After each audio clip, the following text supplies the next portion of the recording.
नमस्कार। आज हम बीए द्वितीय वर्ष में जो फर्स्ट पेपर है माइक्रो इकोनॉमिक्स में, उसमें एक प्रश्न बहुत अधिक पूछा जाता है कि सूक्ष्म अर्थशास्त्र और समष्टि अर्थशास्त्र में क्या अंतर है। तो आज हम इसका विश्लेषण करेंगे कि सूक्ष्म अर्थशास्त्र और समष्टि अर्थशास्त्र में क्या अंतर है।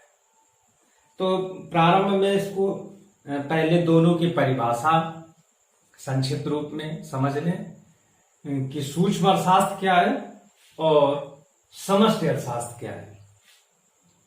तो अर्थशास्त्र की वह शाखा, तो सूक्ष्म अर्थशास्त्र में उसकी परिभाषा में लिखेंगे कि अर्थशास्त्र की वह शाखा जो व्यक्तिगत इकाइयों, व्यक्तिगत फर्मों का, एक फर्म का अध्ययन करती है, उसे सूक्ष्म अर्थशास्त्र कहा जाता है।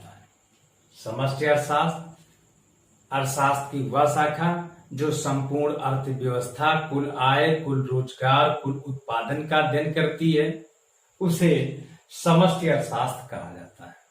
तो ये छोटी सी परिभाषाएं हैं और इनको याद रखें। क्या याद रखना है कि सूक्ष्म अर्थशास्त्र में व्यक्तिगत आय और या एक फर्म का अध्ययन किया जाता है। समष्टि अर्थशास्त्र में कुल आय का अध्ययन किया जाता है, राष्ट्रीय आय का अध्ययन किया जाता है या एक उद्योग का अध्ययन किया जाता है। तो समष्टि अर्थशास्त्र और सूक्ष्म अर्थशास्त्र का ये बेसिक अंतर है। और फिर कुछ जो बिंदु हैं, इन बिंदुओं के आधार पर भी हम अंतर को विश्लेषण कर सकते हैं।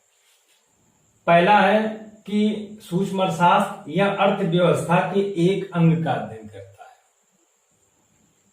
जैसा कि परिभाषा में पहले ही बताया गया है कि व्यक्तिगत आय या एक फर्म का अध्ययन करता है सूक्ष्म अर्थशास्त्र, तो वही है एक अंग का अध्ययन। अर्थव्यवस्था के किसी एक अंग का अध्ययन सूक्ष्म अर्थशास्त्र के द्वारा किया जाता है। और समष्टि अर्थशास्त्र क्या है कि ये संपूर्ण अर्थव्यवस्था का अध्ययन करती है। संपूर्ण अर्थव्यवस्था का अध्ययन जो है समष्टि अर्थशास्त्र के अंतर्गत किया जाता है। दूसरा बिंदु है कि इसका संबंध विशिष्ट आर्थिक इकाई से होता है। तो सूक्ष्म अर्थशास्त्र में एक ये भी है कि विशिष्ट आर्थिक इकाई, यानी फर्म जो है वो विशिष्ट इकाई हो गई, या किसी एक व्यक्ति की आय जो है वो विशिष्ट आर्थिक इकाई हो गई। जबकि समष्टि अर्थशास्त्र का संबंध जो है संपूर्ण समष्टि आर्थिक इकाई से होता है। तीसरा बिंदु है कि यह बाजार कीमत का विश्लेषण करती है। सूक्ष्म अर्थशास्त्र में क्या है, किसी वस्तु की कीमत का निर्धारण किया जाता है, और हम जानते हैं कि कीमत का निर्धारण जो है वस्तु की मांग और वस्तु की पूर्ति की सापेक्षिक शक्तियों के द्वारा होता है। समष्टि अर्थशास्त्र क्या है कि यह सामान्य कीमत का निर्धारण विश्लेषण करता है। और चौथा बिंदु है कि यह साधनों की कीमत का विश्लेषण करता है। सूक्ष्म अर्थशास्त्र क्या है कि व्यक्तिगत साधन जो हैं, उत्पादन के जो साधन हैं, उनका व्यक्तिगत उनकी कीमतों का अध्ययन करता है। जबकि समष्टि अर्थशास्त्र राष्ट्रीय आय का अध्ययन करता है। अब इसमें क्या है कि सभी साधनों की आय का जब योग कर देते हैं तो राष्ट्रीय आय का पता चल जाता है। तो समष्टि अर्थशास्त्र में क्या है कि राष्ट्रीय आय का अध्ययन किया जाता है, क्योंकि वह समूहों का अध्ययन है। पांचवा बिंदु है कि इसका संबंध एक फर्म से, जो सूक्ष्म अर्थशास्त्र है इसका संबंध एक विशेष फर्म से है, और जबकि समष्टि अर्थशास्त्र का संबंध उद्योग से होता है। कई फर्में जब मिल करके उद्योग बनती हैं, तो जब उद्योगों का अध्ययन करेंगे तो वो अध्ययन जो है हमारा समष्टिपरक अध्ययन कहलाएगा। छठा बिंदु है कि इसका संबंध आंशिक संतुलन से होता है। हम जानते हैं कि जब हम विश्लेषण करते हैं तो कुछ चरों को स्थिर मान लेते हैं। अब इन चरों को जब स्थिर मान लेते हैं, यदि इन चरों में कोई परिवर्तन हो जाता है तो जो संतुलन हमारा स्थापित होता है वो भंग हो जाता है।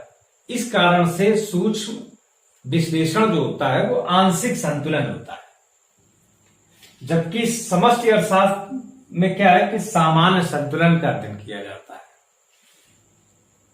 इसी प्रकार से सातवां बिंदु है कि यह व्यक्तिगत तथ्यों का अध्ययन करता है, जबकि समष्टि अर्थशास्त्र समूहों का अध्ययन करता है। हम जानते हैं कि समष्टि अर्थशास्त्र जो है संपूर्ण अर्थव्यवस्था का अध्ययन है, समूहों का अध्ययन है।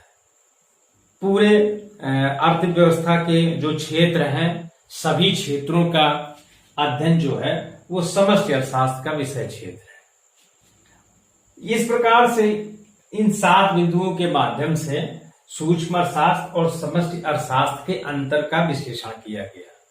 यद्यपि ये अंतर जो है ये विषय वस्तु का अंतर है, वास्तव में सूक्ष्म अर्थशास्त्र और समष्टि अर्थशास्त्र में कोई प्रतिद्वंदिता नहीं है, न कोई प्रतिस्पर्धा है। जब वास्तव में सूक्ष्म अर्थशास्त्र और समष्टि अर्थशास्त्र दोनों सहचर्य हैं, दोनों एक दूसरे के पूरक हैं।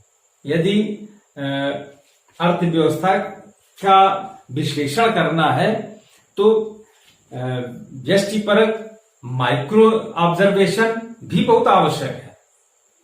तो वास्तविक विश्लेषण के वैज्ञानिक विश्लेषण के लिए सूक्ष्म अर्थशास्त्र और समष्टि अर्थशास्त्र दोनों का समन्वय होना बहुत आवश्यक है। यदि दोनों का समन्वय नहीं है तो निश्चित रूप से किसी भी समस्या का वैज्ञानिक विश्लेषण करना कठिन होता है। तो हम ये जानें कि सूक्ष्म अर्थशास्त्र और समष्टि अर्थशास्त्र इन दोनों में प्रतिस्पर्धा ना होकर के बल्कि ये दोनों पूरक है। धन्यवाद।